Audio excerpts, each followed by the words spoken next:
자, 173페이지. 일단 치숙이라고 하는 단어뜻 먼저 볼게요. 치가 어리석다라는 의미여서 어리석은 아저씨라는 뜻을 가지고 있는 소설이고요. 1인칭 관찰자 시점이기는 한데 이 나하고 아저씨하고 서로 갈등 관계에 있는 작품이다. 이렇게 보시면 돼요. 일단 첫 번째로 채만식 키워드부터 가면은 1930, 40년대 키워드고요. 3, 40년대 풍자, 해학. 자, 다시 또 복습할게 얘들아. 풍자 하면 뭐 더하기 뭐였지?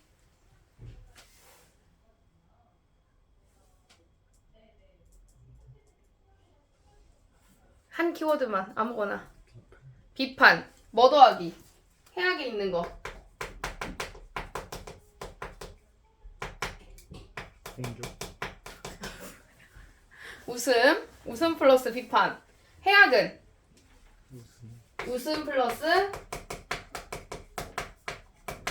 연민인데 웃음에 키워드 있다라고 했었죠. 풍자는 그래서 비판이 위주가 되는데 약간 웃기게끔 비판하는 거. 그 다음에 해학 같은 경우에는 조금 불쌍하게 웃긴 거. 이렇게 생각하시면 돼요.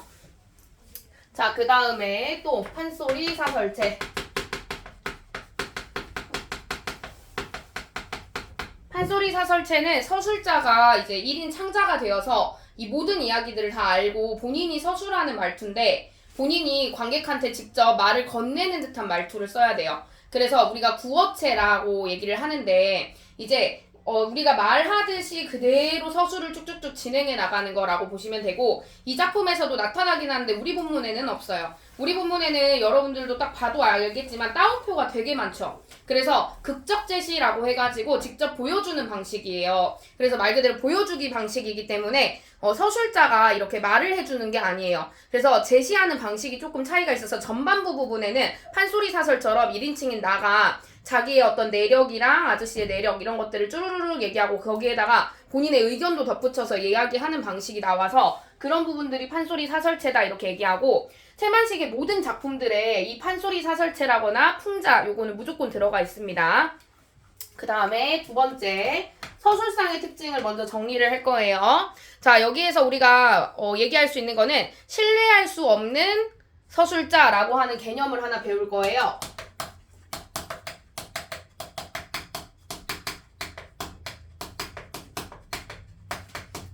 자, 말 그대로 서술자가 우리한테 설명을 해주는 역할을 하잖아요. 그런데 그 서술자를 우리가 믿지 못하게 만드는 방식이라고 보시면 돼요. 그래서 어른들의 세계를 간접적으로 서술을 하는 어린아이의 시선으로 바라보는 게 대체로 이 신뢰할 수 없는 서술자라고 하는 건데 여기서는 당연하게 풍자하는 효과 당연히 있고요. 그 다음에 두 번째로 독백체랑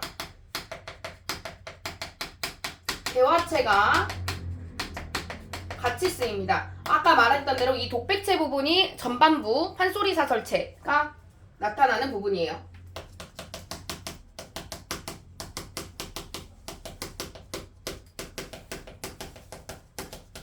여기서는 사건에 대해서 요약적으로 진술을 해준다거나 거기에다가 본인의 평가를 덧붙인다거나 하는 그런 것들이 나오고 후반부 파트에서는 대화체가 활용이 되고 있어요. 우리 본문이 여기에 해당되고 우리가 이거를 극적 제시라고 불러요. 보여주기 방식. 그래서 갈등을 효과적으로 표현해가지고 여기에서 이제 풍자하고자 하는 인물이 각각 딱 나타나게 되어 있다라고 보시면 됩니다. 근데 사실상 이 작품에서는 풍자의 효과를 두 명 다 풍자를 하고 있다라고 봐도 되거든요. 이제 이 아저씨는 좀 무능력하고요. 나 같은 경우에는 친일이 지금 이 출세의 당연한 행위라고 생각을 해서 친일을 해요. 근데 아저씨는 그거에 반대되게 어떤 방식을 가지고 있냐면 사회주의 운동을 해서 이 사회를 뒤집어야 한다. 개인이 노력해가지고 안 되는 사회라고 하는 것 자체가 지금 위에 어떤 거대한 사회구조가 권력구조를 형성하고 있기 때문에 그 권력을 무너뜨려야 된다. 그게 바로 일제다라고 하는 걸 이 아이한테 알려주고 싶어 하는데 아이가 습득을 안 해요. 그리고 아저씨를 되게 한심하게 생각해요. 사회주의 운동하다가 감옥 갔다 왔는데 그걸 끝까지 못 버리고 생업에도 뛰어들지도 않고 아내가 해주는 밥만 먹고 아내는 계속 일하고 그러면서 돈도 안 벌고 식충이처럼 이렇게 있는 모습에 되게 한심하게 생각하는데 이 애는 그거랑 반대로 자기는 진짜 열심히 일해가지고 꼭 얼마를 다 모을 거다라고 하는 꿈도 있어요. 그래서 뭐 일본인 여자랑 결혼해가지고 가정을 이룰 것이고 막 이런 계획 같은 것들도 있고. 그런데 이제 그 계획이 잘못됐다라고 아저씨가 지적하는데 못 알아듣고 얘는 아저씨가 잘못됐다라고 얘기하는 그런 구조거든요. 자, 여기에서 나타나는 게 또 아이러니라고 하는 게 나타나는데 세 번째 키워드는 자, 개념어예요. 우리가 아이러니라고 할 때 세 가지의 아이러니가 있어요. 그 세 가지 아이러니를 오늘은 배울 거예요. 자, 일단 우리가 아이러니 하면 그거 번역하면 얘들아 모순이라고 번역이 될 거예요. 그쵸? 여러분들 영어 단어 외울 때. 근데 우리가 표현법 할 때 아이러니 하면 무슨 법으로 배웠었지? 역설은 패러독스.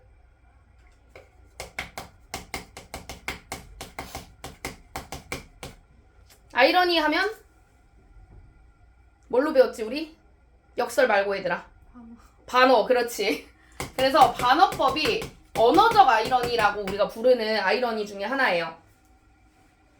그래서 대부분 얘들아 아이러니가 모순으로 우리가 거의 단어를 외우기 때문에 역설법이라고 많이 얘기하는데 우리 패러독스가 역설이고 그 아이러니 하면은 반어라고 해석을 하시면 돼요. 그래서 두 번째가 작년에 선생님하고 배웠던 작품 중에 하나인데 그 자기 눈의 별을 자기가 훔쳐먹는 이야기가 하나 있었거든요.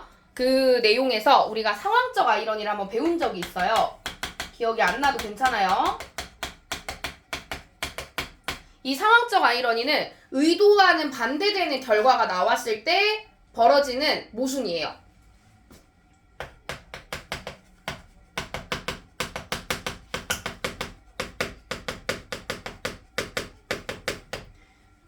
자, 그게 자기 눈의 별을 자기가 훔쳐먹을 수밖에 없는 이유 자체가 농촌 구조적인 모순 때문이다 이런 얘기를 했었거든요. 거기에서 그 구조적인 아이러니 때문에 오는 그게 상황적 아이러니라고 우리가 배운다라고 생각하시면 돼요. 그래서 이 애는 사실 자기가 농사를 지었고 자기가 먹으면 되거든요. 근데 그걸 남들이 봤을 때는 훔쳐먹는다라고 하는 게 되는 거야. 왜 그러냐? 그 논의 벼가 다 빚쟁이한테 저당 잡혀 있거든. 그래서 아무것도 안 남게 되어 있어서 자기도 모르게 추수 시즌에 사람들이 다 같이 추수할 때 추수를 안 하고 밤에 몰래 가서 벼를 훔쳐먹을 수밖에 없는 거야. 이게 그런 내용의 상황적 아이러니라고 보시면 돼요. 그래서 상황과 상황이 반대된다 이렇게 생각하면 되고 언어적 아이러니는 내 말이랑 이 상황이 반대되는 거예요. 예를 들어 되게 지각한 친구한테 선생님이 야 너 참 성실하다 라고 하는 게 언어적 아이러니예요. 이해돼요? 근데 지각을 안 하려고 되게 노력했는데 지각할 수밖에 없어가지고 지각한 경우 있죠. 그런데 선생님한테 이제 와가지고 선생님 저는 지각한 것이 아닙니다 라고 이야기하는 게 상황적 아이러니예요. 어떤 느낌인 건지 알겠어요? 그 다음에 세 번째가 우리 이 작품에 나오는 건데 구조적 아이러니라는 게 있어요. 자, 이 구조적 아이러니는 정보의 비대칭성이라고 하는 게 포인트예요.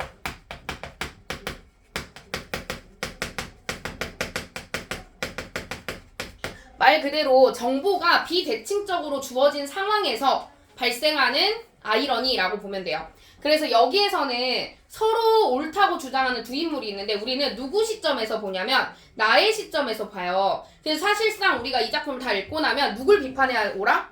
아저씨를 비판해야 오라. 그런데 우리가 이 작품을 다 읽고 나면은 아저씨를 비판하는 게 아니라 오히려 나를 비판하게 돼요. 아니 친이라는 게 당연하다고 생각하는 사상을 갖고 있다고? 얘가 더 이상한데? 라고 하는 걸 느끼게 하는 아이러니라고 보면 돼요. 그래서 이 정보의 비대칭성이 이 작품에서는 독자하고 나의 정보가 비대칭적이에요. 나는 여기에서 오히려 어리석은 애지. 그런데 걔가 우리한테 설명을 해주는 거야. 자기가 옳다라고. 근데 설명을 하면 할수록 우리는 뭐라고 생각이 들어? 아, 얘 되게 그릇된 가치관을 가지고 있구나. 이렇게 생각이 들죠. 그래서 그 정보의 비대칭성에서 오는 아이러니를 구조적 아이러니라고 불러요. 그래서 작중의 인물보다 독자가 더 많은 걸 알고 있을 때 발생해요.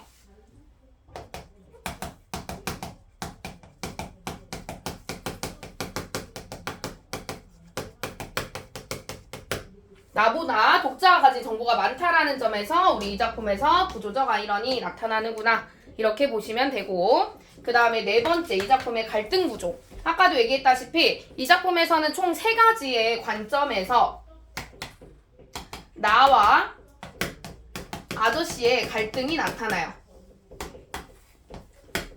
자, 일단 첫 번째, 사회를 보는 관점이에요.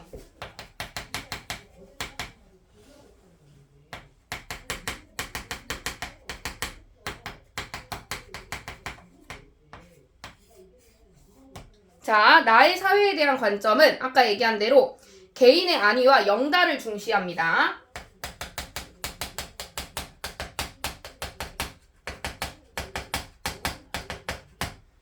지난주에 선생님이 정릉 살면서라는 작품 가르치면서 수요일반 정릉 얘기 안 해줬는데 했었잖아. 진짜로 애들이 정릉을 몰랐더라고요.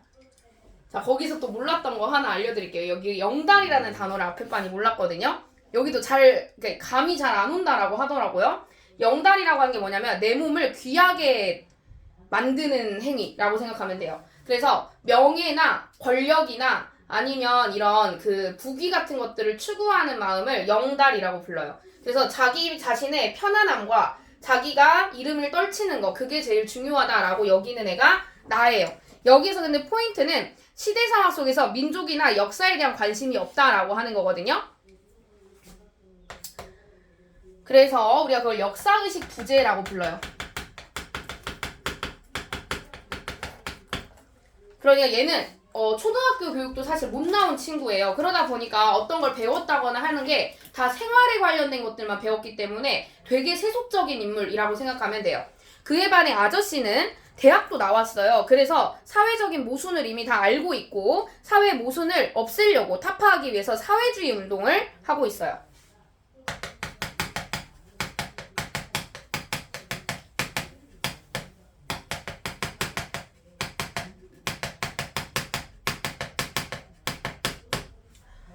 그래서 사회 모순을 타파하고자 사회주의 운동을 한다라는 점에서 사회를 보는 관점이 일단 다르고, 두 번째로 학벌과 생활력이 서로 차이가 나요.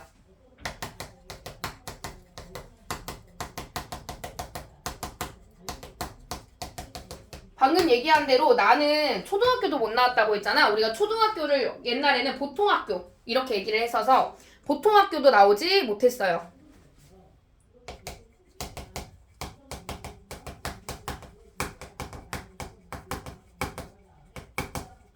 그 대신에 곧바로 생활전선에 뛰어들어가지고 일본인 가게에서 열심히 일하고 있는 중이에요.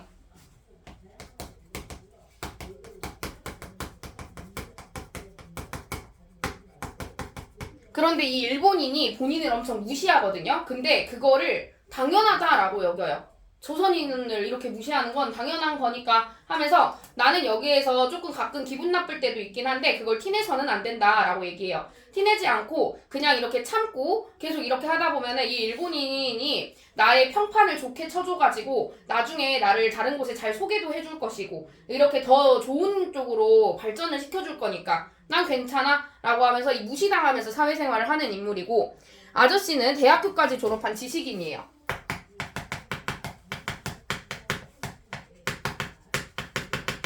그런데 지금 하는 일은 있어요, 없어요? 없어요. 무능력하고 무책임한 인물이에요.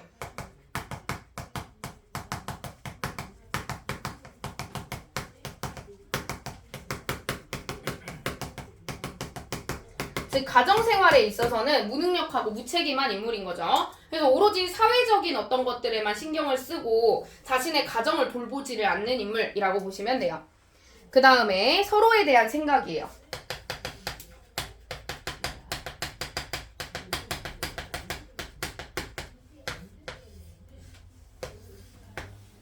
나는 아저씨가 필요 없는 인물이라서 사회에서 격리돼야 된다고 생각해요.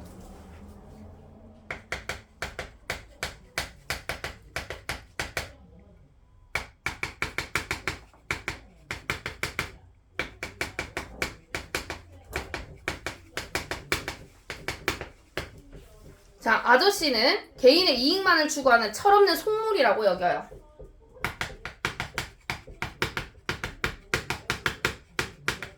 그래서 얘한테 뭔가를 자꾸 알려주려고 하는데 얘가 들어 안 들어? 안 듣는 거예요. 그게 이 내용의 포인트고, 다섯 번째, 그래서 주제.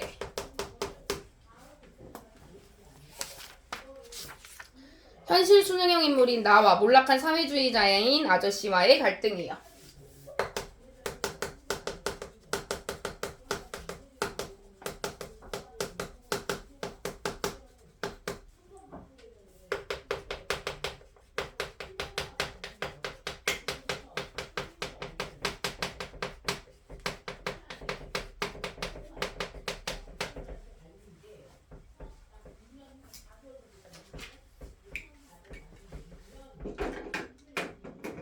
그래서 이 작품에서는요, 이 역사의식의 부재인 나를 비판하고, 가정에서는 그렇다면 무능력하고 무책임한 것도 그닥 좋은 건 아니잖아. 여기에서 이제 아저씨를 비판하는 건데, 이거는 또 긍정이에요. 근데 전반적으로는 아저씨가 좀 이렇게 긍정적인 인물 유형처럼 우리가 생각하게 만드는 작품이라고 보시면 돼요. 그래서 여기에서 이제 나가 이렇게 좀 막 실수하고 진짜 멍텅구리 같은 생각을 할 때가 있거든요. 그런 걸 봤을 때 우리가 느껴지는 어떤 웃음거리 이런 게 있어가지고 풍자와 해악이 같이 들어가 있다 이렇게 생각하시면 돼요. 풍자가 조금 더 이제 키워드가 맞춰져 있긴 해요. 선생님하고는 미스터방이라는 작품 채만식에서 배운 적이 있고, 채만식은 매년 수능 특강에 항상 나와요. 근데 그때 다른 작품이 계속 번갈아 가면서 나오는 유형이어서 나오면은 일단은 역시 나왔군 약간 요런 작가 중에 한 명이거든요. 그리고 모의고사에서 등장할 수도 있고 수능에서 등장할 수도 있는 작가이기 때문에 좀 나온 지 조금 돼가지고 그래서 좀 잘 보시면 좋을 것 같아요. 자, 보겠습니다. 앞부분 줄거리. 나는 일본인이 주인인 가게의 점원으로 어린 시절 자신을 돌봐준 아주머니에게 폐만 끼치는 아저씨를 못마땅하게 여깁니다. 사회주의 운동을 하다가 감옥에서 병을 걸려온 아저씨는 아주머니의 정성스러운 간호로 병세가 호전되었지만 여전히 집에만 머물러 있어요. 네? 사람이란 것은 누구를 물러너고 말이다. 아첨하는 것 같이 더러운 게 없느니라. 아첨이요? 저 위로는 제왕, 밑으로는 거리는 거지야. 그 모든 사람이 위선, 시방 이 제도에 이 세상에서 말이다. 제가끔 자기 분수대로 살아가는 데 있어서 말이다. 자기의 개성을 속여가면서까지 생활에다가 아첨하는 것 같이 더러운 것이 없고 그런 사람같이 가련한 사람은 없느니라. 자, 그러니까 지금 나의 생활 태도가 아첨으로 가득 차 있다라고 하면서 우회적으로 비판하는 거야. 자, 이렇게 돌려서 비판하면 애들 알아들을까 나가? 못 알아듣겠죠. 사람이란 건 밥 두 그릇이 하필 밥 한 그릇보다 더 배가 부른 건 아니니까. 자, 이때 밥 두 그릇이 과도한 욕심을 뜻하겠죠. 상징하겠죠. 밥 한 그릇이 자기의 분수예요. 자기 분수에 맞는 것. 그런데 그것보다 더 큰 걸 자꾸 욕심내느라고 세상에다가 자꾸 아첨하는 이 모습이 정말 보기 싫다라고 지금 우회적으로 얘기하는 거죠. 너 되게 더럽게 살고 있는 거다. 그랬더니 그건 무슨 뜻인데요? 네가 일본인 여자와 결혼을 해서 성명까지 갈고 모든 생활법도를 일본화하겠다는 것이 말이다. 자, 그러면서 이제 아저씨가 못마땅해 하고 있는 나의 모습을 이렇게 구체적으로 딱 제시를 해주죠. 네, 그게 좋잖아요. 자, 네, 그게 좋잖아요. 여기에서 이제 얘가 좀 역사의식이 없구나라는 걸 우리 이제 독자들은 느끼게 되는 거죠. 그게 말이다. 진실로 깊은 교양이나 어진 지혜의 판단에서 우러나온 것이라면 그도 모를 노릇이겠지. 그러니까 네가 지금 깊은 교양이 있다거나 지혜가 있다거나 해서 한 생각이라면 내가 존중하겠지만 그렇지만 내가 봤을 때 네가 그렇다는 것은 다른 뜻으로 그러는 것 같다. 다른 뜻이라뇨? 네 주인의 비위를 맞추고 이웃의 비위를 맞추자고 하고 자, 이게 네가 갖고 있는 다른 뜻이다. 비위를 맞춰서까지 너를 자꾸 바꿔서 뭔가를 자꾸 올라가려고 하는 그 모습이 별로인 거다 이거지. 그냥 물론이죠. 다이쇼의 신용을 받아야 하고 이때 다이쇼가 그냥 여기선 일본인 그 점장이라고 생각하시면 돼요. 이웃 내지인들하고도 좋게 지내야죠. 내지인이라고 하는 단어가 나오면 일본인으로 기억해 놓으셔야 돼요. 내지가 사실은 본토라는 뜻이거든요. 그래서 일제강점기 때는 우리나라가 이제 본국이 아닌 곳, 속국인 거잖아요. 그래서 이제 내지라고 많이들 얘기했죠. 그래야 할 게 아니겠어요? 할 말이 없죠, 이래버리면. 이게 자기가 하고 있는 게 당연한 거라고 생각해요. 현실에 이렇게 순응하는 게. 아저씨는 아직도 세상 물정을 모르시오? 합니다. 이때 세상 물정이라고 하는 게 친일이에요. 친일.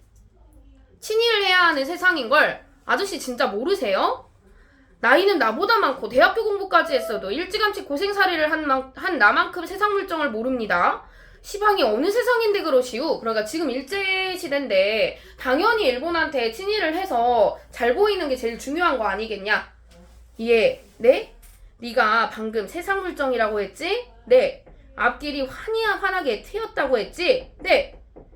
환갑까지 10만 원을 모은다고 그랬지? 네. 합니다. 그러니까 지금 세상 물정이라고 하는 게 네가 지금 말하고 있는 게 그게 그 세상 물정이 아니다라는 걸 알려주려고 계속 질문하는 거죠. 네가 말하는 세상 물정하고 내가 말하려는 세상 물정하고 내용이 다르기도 하지만 그러면 내가 말하려는 세상 물정이 뭔지 알아야겠지. 내가 말하려는 세상 물정의 밑줄 긋고요. 사회를 지배하는 구조적인 힘이에요. 구조적 권력, 원리.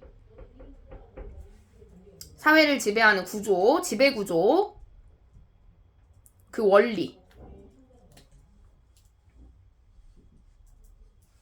자, 그러니까 어떤 내용이냐면요. 자, 지금 나는 자기가 스스로 뭔가를 행동을 하잖아? 그러면 이 사회구조와는 상관없이 내가 진짜로 10만 원도 모으고 일본인 여자하고도 결혼할 수 있다라고 믿고 있는 건데 아저씨 말은 뭐냐면 사회구조 자체가 너의 계급이 거기에 되지 않기 때문에 너는 아무리 네가 스스로 노력을 한다 해도 구조가 바뀌지 않는 한 10만 원도 못 벌 것이고 일본인 여자하고 결혼해 출세하는 것도 불가능한 꿈이다 라는 걸 말해주고 싶은 거예요.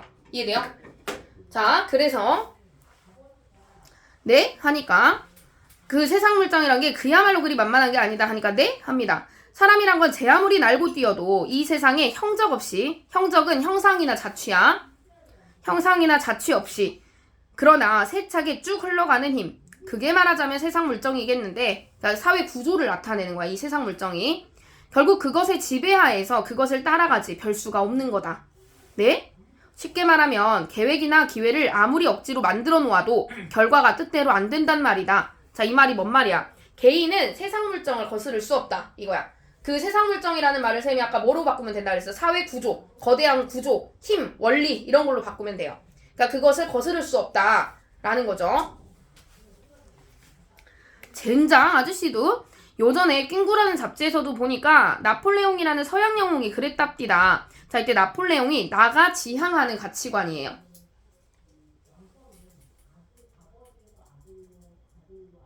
기회는 자기가 만드는 거라고. 그리고 불가능이라는 말은 바보의 사전에서나 찾을 글자라고요. 아, 자꾸자꾸 계획하고 기회를 만들고 해서 분투 노력해 나가면 이 세상 일 안 되는 일이 어디 있나요? 자, 그러니까 개인은 세상 물정 거스르면 되잖아요. 계획 세워봤어요? 그거대로 행동하면은 다 될 수도 있어요. 라는 거죠. 한 번 실패하거든 갑줄 용기를 내가지고 다시 일어서죠. 7.8기를 모르시오? 하면서 이제 아저씨를 가르치려고 했어요. 그랬더니 아저씨가 나폴레옹도 세상 물정에 순응할 때는 성공했어도 그것에 거스르다가 실패를 했더란다. 그러니까 나폴레옹의 전체 일생을 이미 아저씨는 알고 있는 것이고 이 아이는 나폴레옹이라고 하는 영웅이 있었다 이것만 딱 알고 걔가 했던 말의 단편만 가지고 이야기를 하는 거죠. 너는 7.8기에서 성공한 몇 사람만 보았지 8번 일어섰다가 9번째 가서 영영 쓰러지고 다시는 일어나지 못한 숱한 사람이 있는 건 모르는구나. 자, 그러면서 이제 노력하면 반드시 성공한다? 실패한 사람이 훨씬 많다. 그런 사람들은 정말 소수에 불과하다 라고 하는 걸 알려주는 거죠. 그래도 두고 보시오. 나는 천하 없이도 성공하고 말 테니. 이때 이 성공이라는 게 개인의 이익 추구예요. 개인의 영달, 개인의 이익 이런 것들을 추구하는 거죠. 사적 이익. 아저씨는 그래서 더구나 못 써요. 일 해보기도 전에 안 될 줄로 낙심 먼저 하고. 그래서 아저씨를 비판하죠. 너무 비관적으로 본다 세상을. 하늘을 꼭 올라가 보고 그래야만 높은 줄을 아니? 자, 그러니까 너는 딱 하늘 봤을 때 딱 봐도 높아 보이진 않느냐 이거야. 원 마지막 가서는 할 소리가 없으니 동이 닿지 않는 비유를 가져다 둘러대는 걸 봐서 그게 어디 당한 말인가? 안 올라가 보면 뭐 하늘 높은 줄을 천하 멍텅구리도 있을까? 그러니까 아저씨가 되도 않는 말을 하고 있다라고 스스로 생각하는 거죠. 자, 이제 중략 이후에요. 아저씨 올해 몇 살이시죠? 33. 그러니 이제는 그만큼 해두고 맘 잡아서 집안일 할 나이도 아니요? 자, 그러니까 무기력하고 아내한테만 의존하면서 살 나이가 아니지 않냐. 나이가 꽤나 먹었는데 왜 그러고 사냐? 라고 하는 비판이에요. 집안일은 해서 무얼 하니? 자, 그러니까 자신의 이상이 더 우선이 되는 거죠. 가정보다. 그렇게로 들면 그 짓은 해서 또 무얼 하나요? 그 짓은 사회주의 운동이야. 뭘 하려고 하는 게 아니란다. 그럼 아무 희망이나 목적이 없으면서도 그래요? 목적? 희망? 네. 개인의 목적이나 희망은 문제가 다르니까 문제가 안 되니까. 원 그런 법도 있나요? 법? 그럼요. 법이라. 아저씨 왜 그래? 아주머니가 고맙지 않아요? 고맙지. 불쌍하지 않아요? 불쌍? 그치. 불쌍하다면 불쌍한 사람이지. 그런 줄을 아시는만. 알지. 자, 그러니까 가족을 왜 안 돌보냐 이거야. 아주머니가 이렇게까지 노력을 하는데, 그런데 아저씨는 개인의 목적이나 희망은 문제가 다르니까, 문제가 안 되니까 라고 하는 것처럼 개인보다는 뭐가 더 중요하다는 거야? 사회가 더 중요하다라고 하는 거예요. 그래서 사익보다는 공익을 더 추구하는 게 아저씨고 사익을 더 추구하는 게 나라고 보시면 돼요. 알면서 그러시오. 자, 그 다음 말이 이제 이 아저씨를 비판할 수 있는 말이에요. 고생을 낙으로 그 쓰라린 맛을 씹고 하면서 그것에서 단맛을 알아내는 사람도 있느니라. 사람도 있는 게 아니라 사람마다 무슨 일이고 진정과 정신을 꼬박 거기에다가만 쓰면 그렇게 되는 법이니라. 그러니까 그쯤 되면 그때는 고생이 낙이지. 너희 아주머니만 두고 보래도 고생이면서 고생이 아니고 고생하는 게 낙이란다. 거기 밑줄이죠. 아내를 고생시키면서도 자기 행위를 합리화하는 거예요. 말 그대로. 아내를 뭐라고 생각하는 거야? 고생을 낙이라고 생각하는 사람이다. 낙이 얘들아 즐거울 낙자야. 고생을 즐거움으로 자기의 인생이라고 생각하고 사는 사람이 내 아내다. 그러니 신경 쓰지 말아라. 요 의미야. 근데 사실은 우리 제3자 입장에서 봐도 이거 자기 합리화지. 누가 고생을 낙으로 삼는 사람이 어디 있겠어. 그치?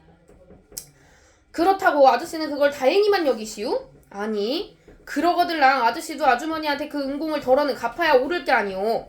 글쎄 그 은공을 모르는 건 아니지만 그러니 이제 병이나 확실히 다 나신 뒤엘라컨 바빠서야 원 회피지. 회피하는 태도.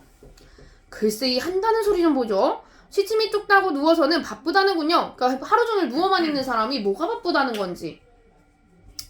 사람 속 차릴 여망이 없어요. 자, 여망은 남은 희망이야. 그러니까 이 사람은 철이 없어요 라고 생각하는 거예요. 나의 입장에서는.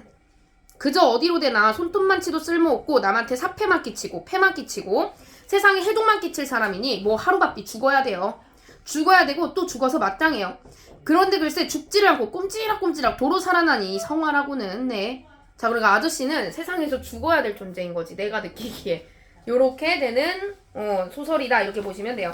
그래서 여기에서 우리가 느껴지는 이 아이러니가 사실은 아저씨와 같이 사회를 생각하는 사람들이 필요하다라고 하는 그걸 우리는 알고 있잖아. 그치? 어떤 사회운동을 하고 그렇게 해서 사회를 개혁시켜 나가고 그래서 사실은 이제 뭐 좀 사회도 발전될 때가 있고 이럴 때가 있는 건데 나는 그런 거에 대해서는 전혀 생각을 하지 않는다. 요게 일단 키워드라고 보시면 돼요. 자, 일단 1번의 답 1번. 밥 한 그릇을 추구하는 나와 달리 아저씨가 추구하는 말을 나타내고 있다. 여기 틀렸지 얘들아. 밥 두 그릇은 오히려 나가 추구하는 바고 밥 한 그릇은 그냥 사람들이 일반적으로 가질 만한 분수인데 밥 두 그릇이라고 하는 과한 욕심을 가지고 있는 나를 비판하는 말이었죠. 그래서 답 1번. 자, 2번의 답 2번이죠. 서로 지금 질문을 하는 건데 질문을 해서 결국에는 네가 잘못됐어 라고 하는 걸 지적하기 위해서 질문을 하고 있는 거라서 답이 2번입니다. 자, 3번도 답 2번인데 자, 세상물정 나폴레옹 바탕으로 했을 때 자, 나가 나폴레옹의 삶 중에 일면만을 보고 세상물정을 거스르려고 한다면서 비판하고 있다 할 때 이 세상물정이라고 하는 거 아저씨의 세상물정이니까 이 세상물정은 아까 얘기한 대로 사회 구조적인 힘, 사회 구조라고 보시면 돼요. 자, 모르겠는 거. 약간 상징적인 말들이 좀 많이 쓰여가지고 지식인들이 말하는 것들에서 특히나 그런 게 좀 많이 쓰이는 편이거든요. 일제강점기 소설들 중에. 그런 거 이해 안 되시면 꼭 물어보셔야 돼요. 자, 뒷장 넘어갈게요.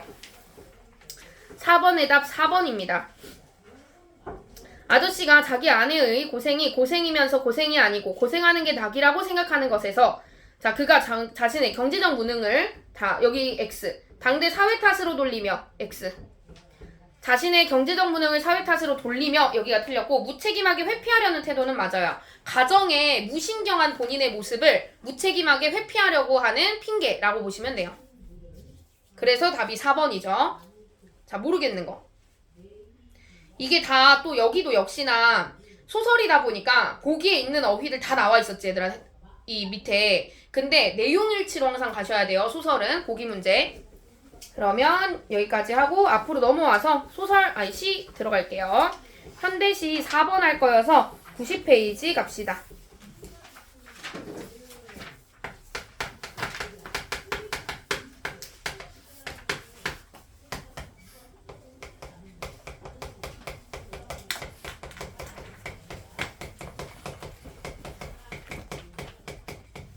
자, 이육사 하면 당연히 일제강점기 저항시인이고 본명은 이육사가 아니고 이원록이라고 하는 이름 가지고 있는 인물이었죠.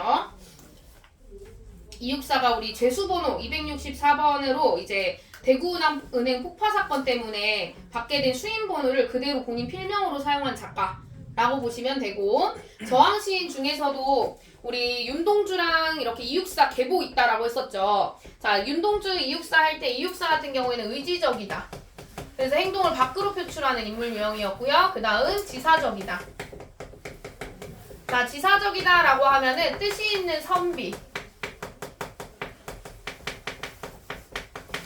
실제로 이제 한문 교육을 어린 시절에 받은 적도 있었던 인물이고, 되게 한시적인 어떤 느낌이라거나 아니면 우리 전통 방식 중에서 기승전결을 딱 꼬집어서 이렇게 지켜낸다거나 이런 방식의 시상 구조를 가지고 있는 인물이에요. 그리고 또 지사적인 것에서는 우리 또 뭐 느껴야 되냐면, 선비들이 우리나라에 어떤 우환이 닥쳤을 때 항상 하는 행동이 뭐예요?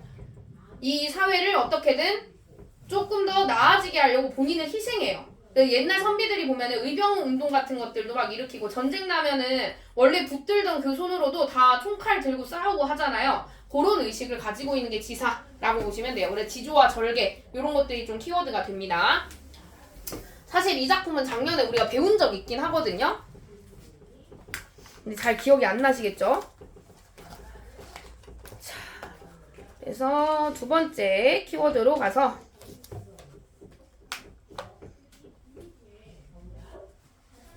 표현법들 정리하면, 일단 영탄적 표현. 여기서는 어미들에서 많이 나타납니다. 마지막 부분에 뭐뭐 이어라거나 아니면 마지막에 뭐라라고 하는 거 있죠. 이런 영탄적 표현 나오고요. 영탄적 표현이 쓰였어요. 영탄법이 쓰였다라거나, 그러면 무조건 같이 와야 되는 게 그때 어떤 감정인지를 우리가 어떤 감정이든 표출을 하고 있다라는 뜻이니까 그 감정선 따라가는 게 포인트가 됩니다. 그 다음에 두 번째로 색채어 사용합니다. 자, 색채어 사용해가지고 여기서 상징적 의미 잘 나타나고요. 빨간색과 까만색이 나오는데, 빨간색도 까만색도 둘 다 긍정적으로 나오는데, 그 긍정적 의미가 뭔지 일단은 이따가 우리 본문에다가 체크해 드릴 거예요. 그 다음에 직유법 나옵니다. 나비처럼 취하는 회상의 무리들아, 이 부분에 나와요. 그래서 구체적으로 제시하는 거 나오고요. 맨 앞에 피지 않는가 라고 하는 말 나와가지고 의문형 표현.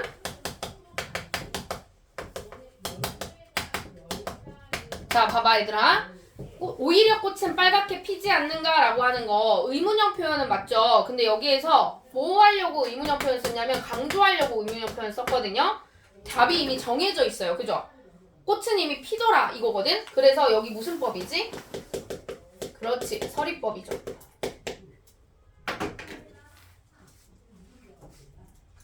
그 다음에 세 번째가 각 구성상의 연의 특징에서 1연, 2연, 3연, 4연이 모두 선경후정의 구성을 갖고 있어요.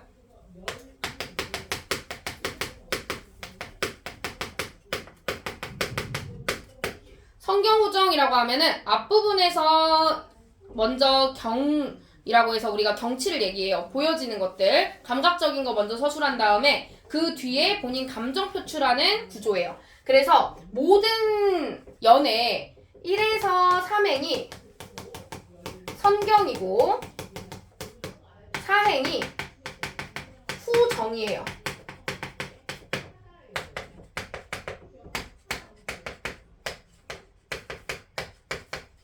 총 4연으로 이루어져 있는데 행구성이 다 이렇게 나누어져 있다, 이렇게 보시면 되고, 앞에서는 극한 상황에서 피는 꽃의 모습 나타나고,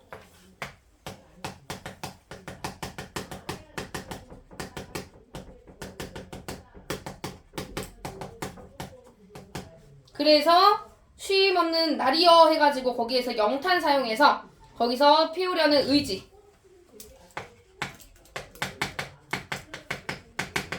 꽃 피우려는, 이거 꽃이야 얘들아.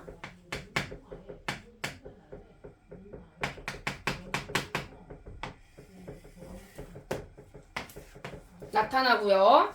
2연에서는 인고 속에서 탄생을 염원하는 파트 나와요. 꽃맹아리가 움작거리는 모습을 통해서 극한 상황 속에서도 새로운 생명에 대한 염원.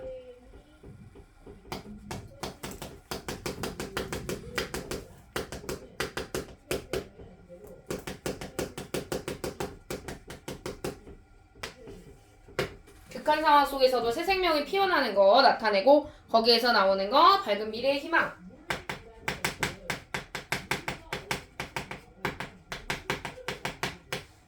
그 다음에 사면. 사연이 없죠. 사면. 꽃이 피어날 미래의 모습 나타납니다. 꽃성을 이룬다라고 표현하고 있어요.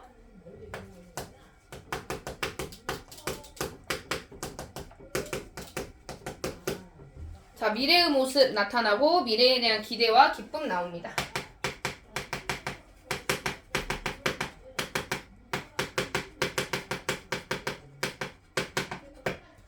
각 상징적인 의미도 나오니까 그거는 선생님이 따로 체크해 드릴 거고, 여기서 그래서 동그라미 쳐야 되는 게 것들이 이때 꽃이라거나 요 새 생명 나타내는 꽃맹아리, 그 다음에 꽃성이라고 하는 요 세 가지가 긍정적인 의미라고 보시면 돼요. 그리고 이때 꽃이 우리 민족을 상징하는 소재라고 생각하시면 될 것 같아요. 마지막으로 주제. 밝은 미래에 대한 신념과 의지.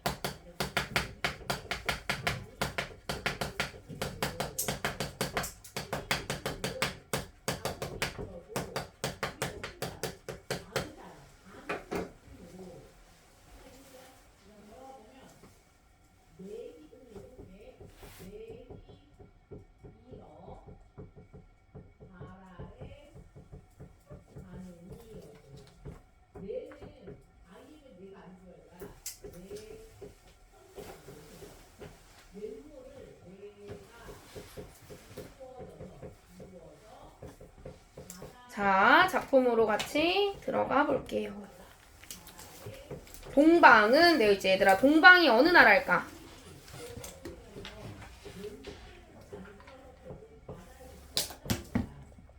동방 하면 어느 나라일까요?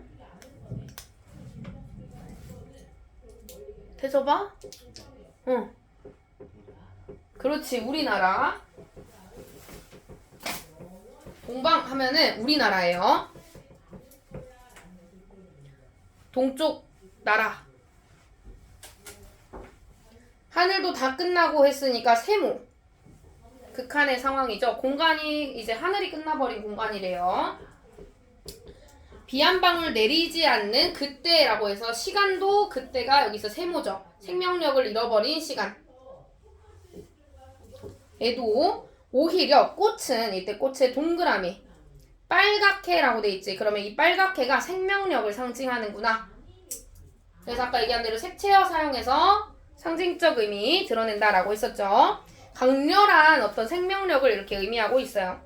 피지 않는가 물결 밑줄에 놓고 서리법. 핀다라는 의미의 강조죠. 그래서 꽃이 빨갛게 피는, 엄청 극한 상황 속에서도 꽃이 빨갛게 피는 모습을 먼저 제시한 다음에 본인의 정서, 내 목숨을 꾸며 쉼 없는 날이여 되어 있지. 자, 내 목숨을 꾸며 라고 했으니까 내가 태어나서 이런 뜻이야. 내가 태어나서 쉼 없이 이어진 날 동안에 항상 뭐가 폈다는 거야? 꽃은 항상 피더라 이거야. 그래서 아까 얘기한 대로 꽃은 항상 필 거야 라고 하는 본인의 의지, 꽃을 피우겠다라는 의지 나타낸다 라고 보시면 돼요. 이연의 북쪽 쓴도라가 툰드라예요. 툰드라. 우리가 지금 배우는 지형 이름 중에 하나인데, 툰드라 지형은 우리 식물이 살 수 있는 가장 마지노선이라고 생각하면 돼요. 시베리아 쪽 요렇게 동그랗게 틀로 이렇게 되어 있는데 거기를 이제 툰드라 지형이라고 하는데, 그런데 누가 사냐면 순록 같은 애들이 살아요. 거기서 이제 그런 그 이끼 같은 풀이 아주 조그맣게 자라거든요. 그 풀이 이제 자랄 수 있는 마지막 그 환경에도, 그리고 또 차가운 새벽에는 눈속 깊이, 그럼 눈속이 여기서 세모지 얘들아. 부정적인, 엄청 부정적인 게 되게 깊다라는 의미. 꽃맹아리가 움작거려. 자, 꽃맹아리 동그라미. 생명력, 희망, 의지 써주셔야 돼요. 생명력, 희망, 의지.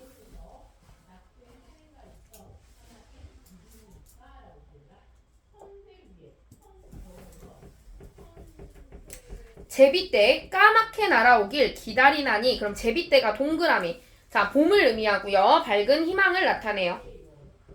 까맣게라고 하는 것도 그래서 색채어죠. 여기서 희망이라고 하는 것을 상징하는 거예요. 가득 찬 희망이란 뜻이죠. 그래서 제비가 때가 되어서 까맣게 완전히 몰려올 거다. 그 희망이 우리나라에 올 거다 이 말이죠. 마침내 저버리지 못할 약속이 되어 있으니까 역시도 영탄. 미래에 대한 믿음 나타나죠. 그러니까 꼭 지켜질 약속이요 이 말이니까 미래에 나는 확신을 가지고 있다. 요 태도 나타나요. 확신할 때 있잖아 얘들아. 신자가 믿음이란 뜻이야. 그래서 미래에 대한 믿음 보시면 되고. 사면 한 바다 복판 용솟음 치는 곳. 바람결 따라 타오르는 꽃성에는 자 꽃성 동그라미. 자 미래 꽃이 성을 이룬 곳이에요. 미래죠. 나비처럼 취하는 회상의 무리들아 되어 있죠. 나비처럼이라고 해서 직유법 흥겨운 느낌 보여주고 있고 꽃을 보면은 정신을 못 차리는 그 나비처럼 취해 있는 회상의 무리들은 그럼 얘들아 미래인들이야. 미래에 있는 사람들이 이 과거를 떠올리고 있는 사람들아 요 말이야. 그래서 이때 회상의 무리들은 후손들이야. 미래 후손들. 광복 후에 후손들아. 그래서 아까 얘기한 대로 우리 지사적이다 라고 할 때 미래의 후손을 위해서 본인이 지금 현재 희생하려는 태도 있죠. 요런 게 일단 키워드거든요. 그래서 그 다음에 오늘 내 여기서 너를 불러보노라 할 때 이때 너가 그 회상의 무리들 우리 후손들을 얘기하는 거고 그러면 지금 이 사람이 처해 있는 환경은 꽃도 겨우겨우 피어나고 있는 환경인데 내가 거기서 미래를 생각하고 있어 라고 하면서 이제 메시지를 전달하고 있는 시라고 보시면 돼요. 노라도 역시 그래서 물결 밑줄 해놓고 영탄이죠. 그래서 미래에 대한 기대감 드러내고 있는 거죠. 언젠가는 우리나라 이렇게 더 좋아질 거니까 그 미래 후손들아 나 여기에서 너네를 생각하며 살아갈게. 요런 의미의 작품이라고 보시면 됩니다. 되게 시가 멋있죠? 자, 그 다음에 나번시 이성부의 누룩입니다.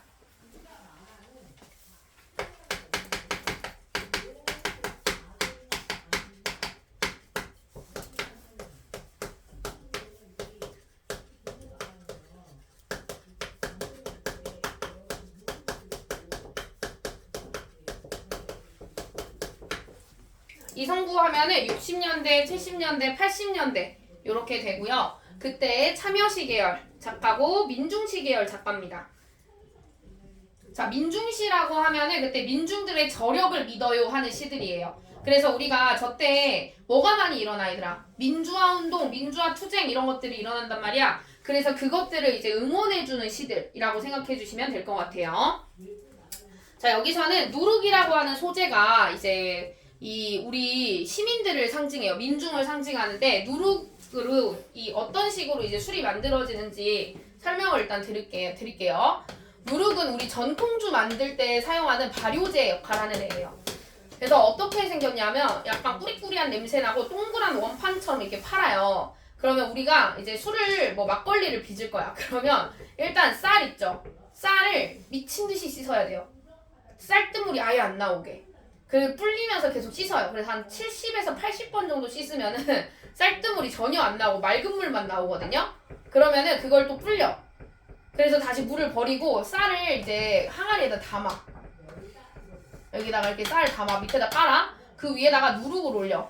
그 다음에 물을 부어. 해갖고 이대로 항아리를 닫아. 그리고 이제 숙성을 시켜 밖에다가. 그러면 얘가 이제 여기에서 귀 대보면은 토독토독토독 하거든요. 여러분들이 아직 막걸리를 못 드셔봤겠지만 막걸리는 무슨 맛이냐? 아침 햇살 맛이 아니고 약간 탄산이 있어요. 아무리 탄산 없는 막걸리도 있긴 한데 탄산이 적게 들어가 있는 거지 탄산이 없지 않아. 여기서 탄산이 막 토독토독 만들어져.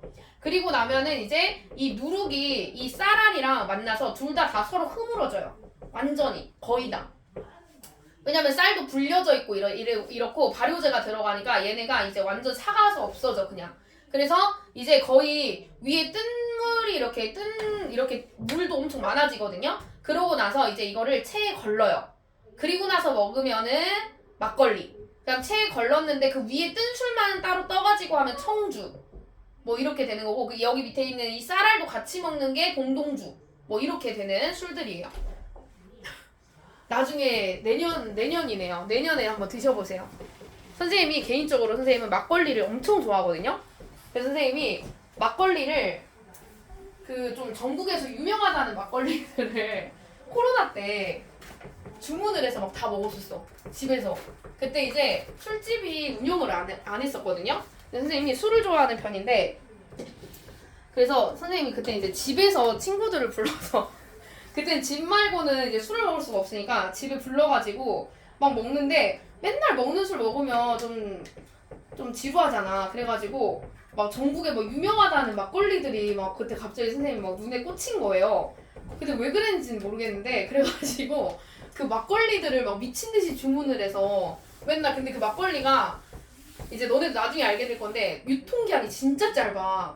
그래서 무조건 뭐 2주 안에 먹어야 되고 막 이래요. 그러면 일단 주문하잖아. 근데 선생님 막 무지성으로 일단 주문을 막 하는 거야.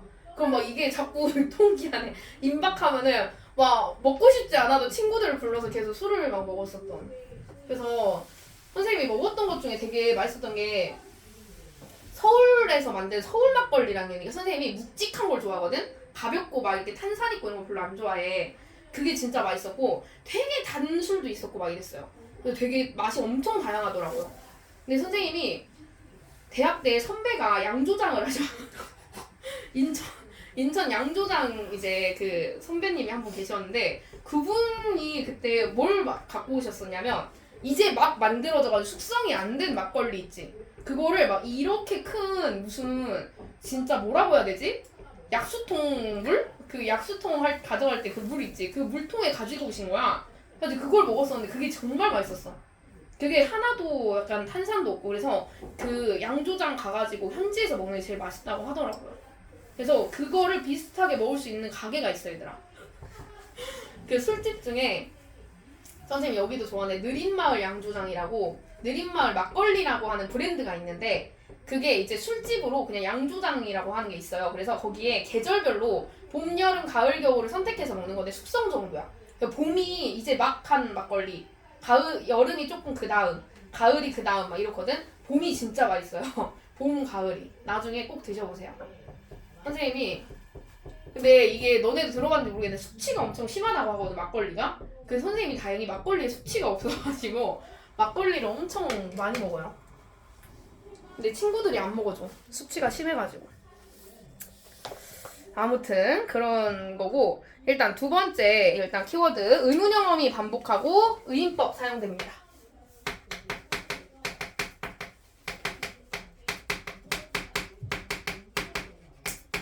다음에 의인법 당연히 강조하는 효과 있겠죠. 누룩의 속성을 강조하기 위해서.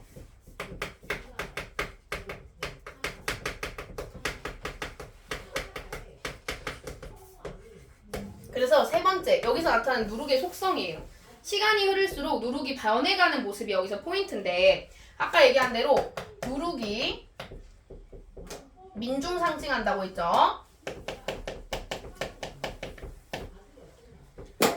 자, 누룩이 일단 맨 앞에서는 자기 혼자 있을 때에는 무력하대요.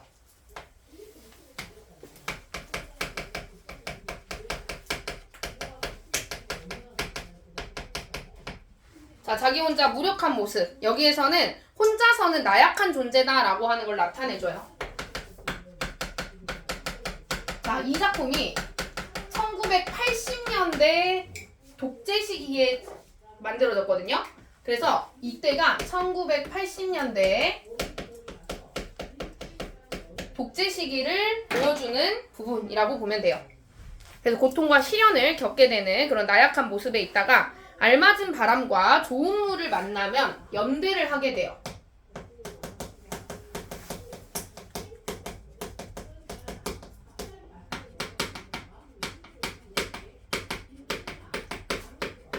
자, 이때 그럼 바람이나 물이라고 하는 애들은 조건이에요. 연대의 조건들. 조건이 갖추어지면 얘네들이 연대를 하게 돼서 나중에는 누룩이 뜨고 냄새가 퍼져서 춤도 되고 기쁨도 되고 해솟는 얼굴이 된다라고 하는 게 포인트.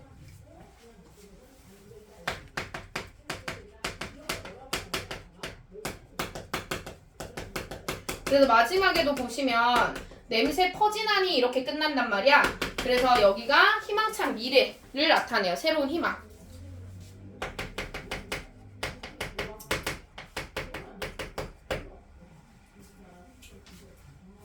그래서 이 누룩이 발효되는 과정을 통해서 화자가 이것으로 이제 민중들의 삶의 어떤 연대의식을 일깨워주게 줄 수 있겠구나라고 하는 것에서 창작한 작품이겠다라는 거 알 수 있고요. 네 번째 주제, 자기희생을 바탕으로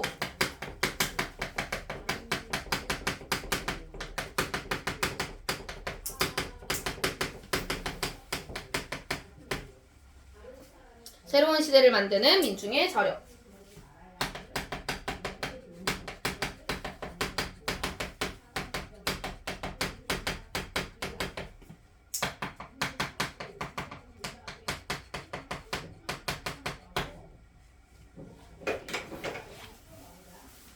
이렇게 연결해 주시면 됩니다.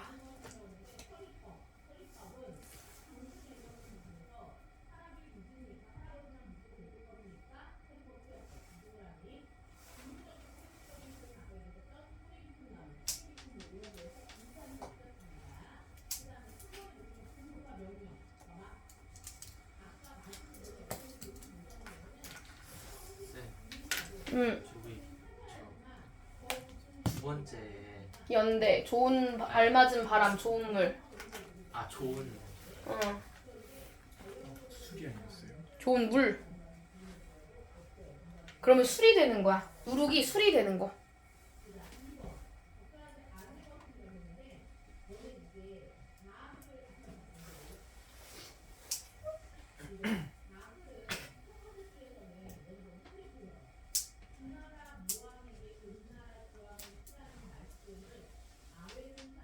자, 1번부터 볼게요.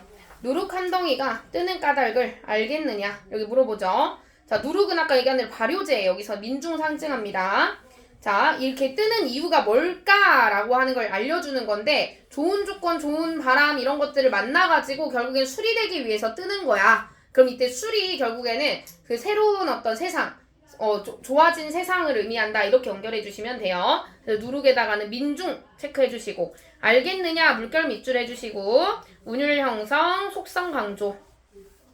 자, 누룩은 나중에는 결국엔 뜨는구나. 덩어리가 되어서. 이렇게 보시면 돼요.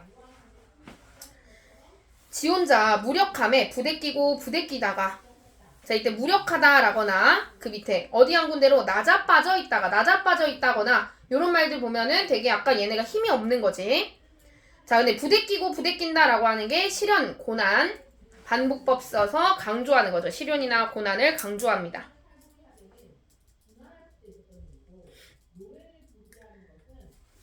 이따가 그 다음 알맞은 바람을 만나. 이때 알맞은 바람에다 밑줄. 발효의 조건 1번. 누룩의 발효 조건 1번이고요.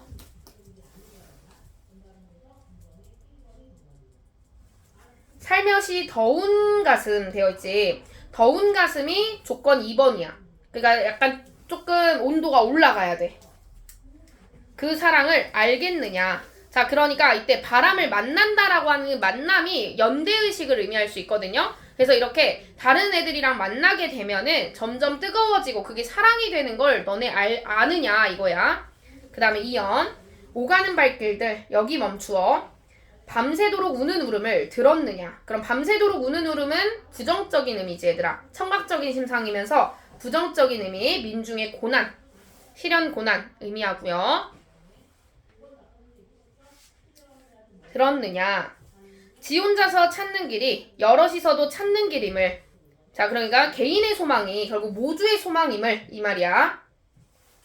자기 혼자서 원래 바라고 바랬던 어떤 길이 결국에는 모두가 함께 찾던 길임을 엄동설안의 칼별은 알고 있나니 되어있지. 그럼 이때 얘들아 칼별이라는 애는 누룩이랑 같은 말일까 아닐까?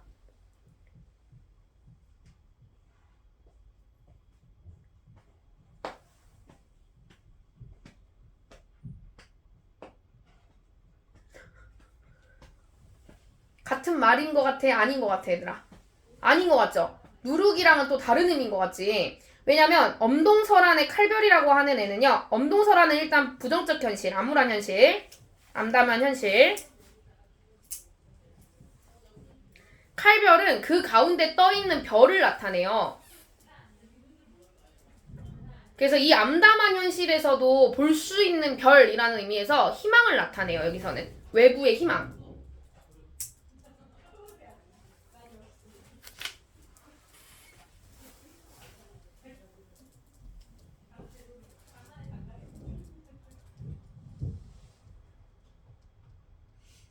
무릎팍 으깨져도 꽃피는 가슴. 그러니까 자기 희생이야 여기가. 무릎팍 으깨져도. 그래서 얘가 이렇게 그 발효되면서 점점 부스러진다고 했었잖아. 그때 이게 따로따로 떠오르거든요. 그걸 이제 우리가 누룩꽃이라고 부르기도 해요. 그것을 그 가슴에 울림 들었느냐.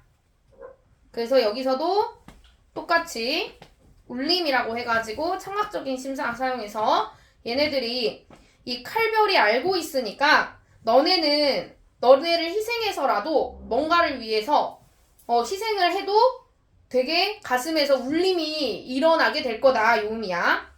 그 다음 3면 속 깊이 쌓이는 기다림. 인내죠. 인내. 발효가 될 때까지 수리될 때까지 기다리는 인내. 삭고사가 부서지는 일. 이게 자기 희생. 보았느냐. 지가 죽어 썩어 문드러져. 여기도 자기 희생. 우리 고향의 좋은 물에다 밑줄 긋고 이게 누룩의 발효 조건 3번. 그래서 여기서도 만남이라고 하는 단어 사용해가지고 염대의식 나타내고 그러면 덩달아서 함께 끓는 마음 아까도 얘기했지. 타닥타닥타닥 하면서 이게 소리 난다고. 알겠느냐. 그러면 걔가 뭐가 된대. 춤 동그라미 기쁨 동그라미 해솟는 얼굴 동그라미. 이게 미래에 누룩이 될 술이에요. 술의 원관념이고 보조관념들이야. 이 세 개가 술이 원관념이고 긍정적 가치들이죠. 다 좋은 거지. 죽음을 알겠느냐. 이때 이 죽음이 누룩의 희생이죠. 즉 민중들이 이렇게 막 이런 그 운동을 해서 많이 죽어나가고 했지만 그게 결국에는 우리나라를 더 좋은 방향으로 발전시킬 것을 알겠느냐 요 말이야. 아 해서 영탄. 지금 감춰둔 누룩 뜨나니 냄새 퍼지나니 되어 있으니까 민중의 희생으로 뭔가 지금 이루어질 것 같아. 그 좋은 미래가 라고 하는 것으로 해석이 되고 있는 마지막 구절이에요. 그래서 민중의 희생으로 얻어지는 희망이라고 보시면 돼요. 마지막 냄새가 퍼지는 요 모습까지. 자 그러면 1번부터 같이 보면은 나는 가와 달리 지규의 방식으로 했는데 가에 오히려 지규의 방식 사용했으니까 나와가 바꿔주는 게 답입니다. 그래서 4번이 답 부분은 나와 가를 바꿔주시고요. 2번의 답 1번이죠. 기억은 얘들아 2, 3, 4, 5가 다 틀려요. 근데 그나마 3번은 니은이 지향하느니 세모 정도로는 볼 수 있어요.